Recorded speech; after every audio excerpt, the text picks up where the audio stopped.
Hello student, इस video में हम bacterial capsule and slime layer के बारे में स्टडी करेंगे।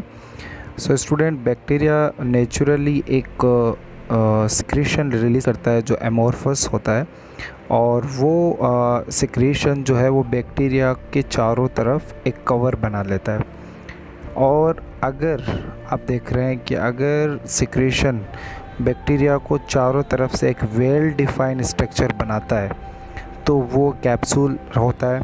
और अगर वो सिक्रेशन वेल डिफाइंड स्ट्रक्चर नहीं बनाता, पार्शली स्ट्रक्चर बनाता है, कहीं से वो स्ट्रक्चर बनाता है, कहीं पे वो कवर नहीं कर पाता, तो इस केस में उसको हम स्लाइम लेयर बोलते हैं। जैसा कि स्क्रीन पे आप देख सकते हो कि बैक्टीरियल कैप्सूल जो कंप्लीट कवर करता है बैक्टीरिया को, और स्लाइम लेयर पार्शियली कवर करता है। तो ये डायग्राम से क्लियर हो जाता है कि स्लाइम लेयर एक पार्शियल कवर है, जबकि बैक्टीरियल कैप्सूल एक कंप्लीट कवरिंग है बैक्टीरिया के चारों तरफ। ये बैक्टीरियल कैप्सूल अगर आप देखेंगे तो उसका एक एग्जांपल है, स्क्रीन पे दिया गया है, स्ट्रेप्टोकोकस न्यूमोनियाई।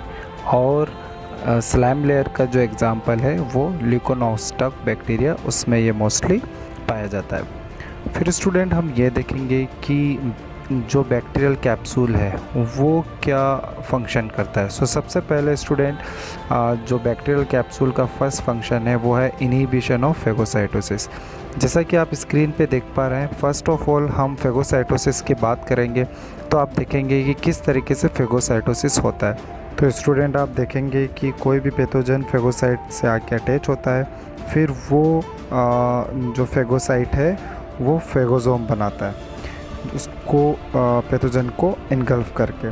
फिर जैसे ही फेगोसोम बनता है तो फेगोसाइट के अंदर जो लाइजोसोम होता है वो उसके साथ कंबाइन होके और फेगोलाइजोसोम बनाता है। फेगोलाइजोसोम स्टूडेंट क्या करता है कि जो भी बैक्टीरिया या पैथोजन आया है उसको डाइजेस्ट कर देता है, और डाइजेस्ट करने के बाद जो अनडाइजेस्टेड मटेरियल होता है उसको फेगोसाइट से बाहर रिलीज़ कर देता है।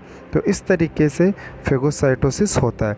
अब अगर कोई बैक्टीरिया ये जो प्रोसेस है उसको इनहिबिट कर दे तो वो बैक्टीरिया फेगोसाइट के अंदर सरवाइव हो जाएगा। देख पा रहे हैं कि फेगोसाइट कोई भी पैथोजन को जब इनगल्फ करता है तो फेगोसोम और लाइजोसोम कनेक्ट होके और कंबाइन होके फेगोलाइजोसोम बनाते हैं।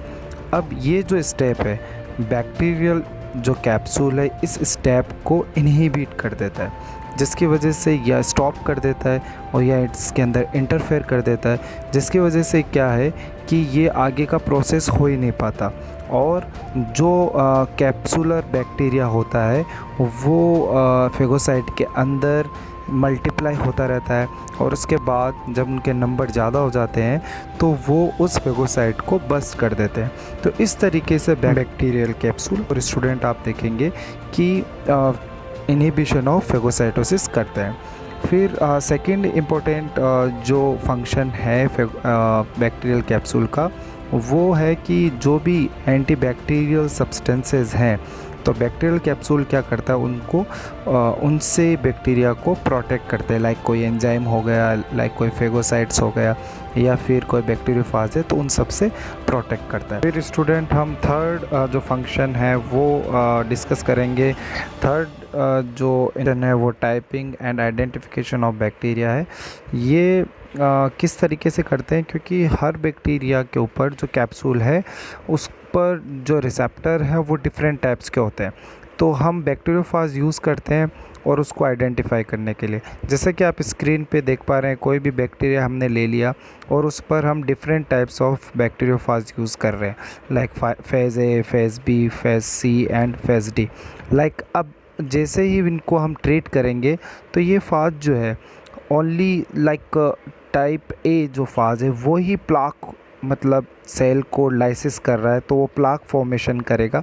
तो ये प्लाक फॉर्मेशन अगर टाइप ए कर रहा है तो इसी तरीके से फिर साइंटिस्ट उनको बैक्टीरिया को टाइप दे देते हैं।